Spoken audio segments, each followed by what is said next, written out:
guys, welcome to TST Garage. I'm Bart, and today in the shop with me I have a 2016 and up Yamaha XSR900. Over the next couple days we will be transforming this bike into a TST spec version. All the parts that you see in front of me will be mounted on this bike, and we will be performing video installation instructions on each and every one of these parts. You can watch each video on our YouTube channel or on our website. I hope we'll see you there. So for this installation, we've chosen our TST Industries blade type pod signals. We have other signals available for you guys. We have another style of pod signals, flush mounts, and we'll be introducing some new signals fairly soon. At this moment, we felt that this type of signal really complements this bike best. It's really bright, sleek, elegant, looks really good on this package. So this is what we're going to be installing.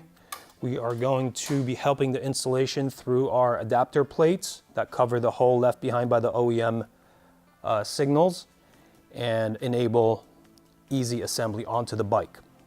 We're also going to be using our harness converters that make the connection between your signal lamps and the harness of the bike plug and play. It's all very straightforward and simple. We're going to begin this process by removing the headlights so we could disconnect the electrical connections for the signals and then move on from there. Using a 4mm Allen, there are 2 screws that secure the headlight on.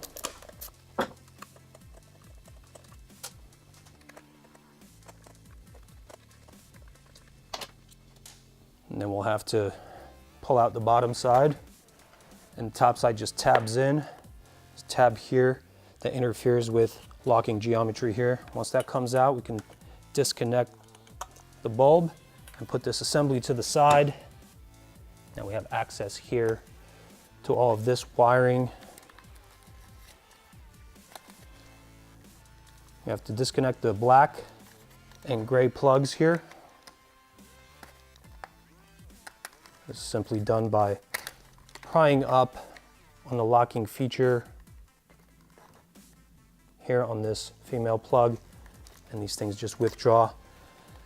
And now, as we snake out these wires to the outside, we're good to move to the next step, which will be to actually remove the individual signals from the bike.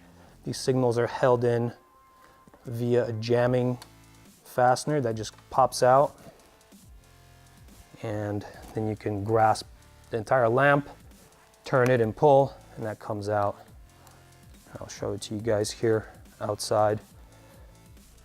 This has a rubber boot that receives this fastener like this.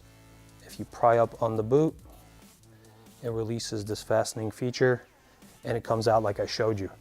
I'm going to repeat the procedure on the other side. And that step is done. All right, to start the mounting procedure, we will have to choose the appropriate lamp. These are side specific. If you look at our logo on the back of this unit, if it's upright, then that is your side. You could also tell by the difference in the lens. The lens has a little cutout here versus a flat edge. The flat edge goes on the bottom. All right, so we'll need to choose the adapter plates that we'll be using.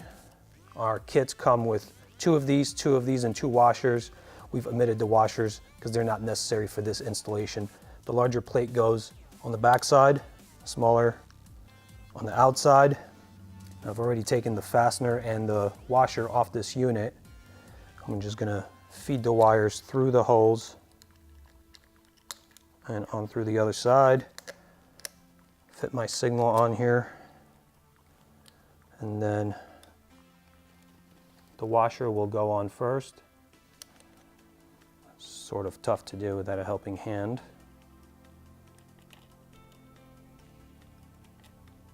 And then we're going to get the nut over these wires and get all that upstream to the threaded portion of the stud. Make sure the shoulder is fitted into the signal well. That centers it and locks it in place. And then we just thread this thing together. And as you near bottom out, you want to make sure that your spacers are aligned to your liking. and that the lens of your signal is perpendicular to the ground. And then you will proceed to lock it down. At this point, I'm going to employ a 14mm open-ended wrench to fully tighten it. Now you have to make sure that you don't over-tighten this component. This is a threaded stud that is over-molded by rubber to give the signal a little bit of give in case you hit something, you don't break it. So what we're doing here is preloading it with enough force so that the friction keeps it from rotating. And we're not going to over tighten that beyond that point. All right, so we're good here. I'm going to use one of our harness converters. As you can see, we have 3 connections, and then we have 2 connections on the signal. The signal only has a signaling circuit within it. There's no running light circuit, so we will forgo the blue wire. We're just going to fold it over and lock it down with electrical tape. What you want to make sure you do is lock this insulator in place. If this slips off and ends up grounding out against some component that is grounded to the electrical system, it will short circuit and you will blow a fuse. So we want to protect ourselves against that. All right, now we have red, brown. Red goes to black on the signal.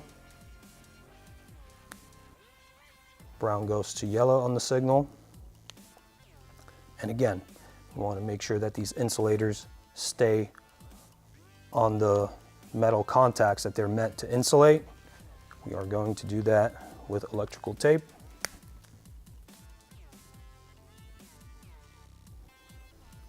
Once I have one of these covered, I go over the entire plug system here to give it a nice tight wrap and a pleasant appearance.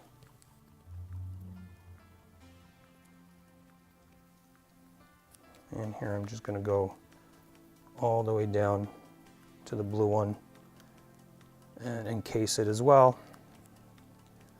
This will ensure that it stays insulated and doesn't ground out on us. And then we are left with this nice tightly wrapped package that can be snaked back in through the back of the light housing through the same hole that we took out the OEM wiring through.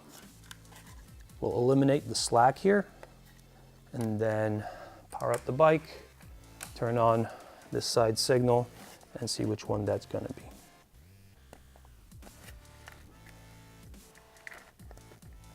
Okay, so the black plug connects to the right signal. As you can see, we've used LED signals on this bike, and this bike is still outfitted with the OEM flasher relay. So what that means is we're drawing too little current for the flasher relay to keep up with. It is trying to alert you that a signal lamp is out because it senses incandescent bulbs instead of LEDs. Once you go to LEDs, you're going to have to do something to slow down this flasher. We do have a flasher relay specific for this type of installation. We will do a separate video. Look for that on our channel or on our website. I'm going to power this down and finish routing my wire and then jump over to the other side and perform the same installation on the other side.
So now we can reinstall our headlight.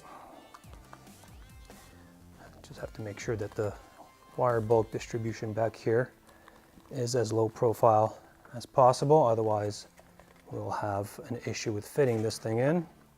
Get that top tab in first.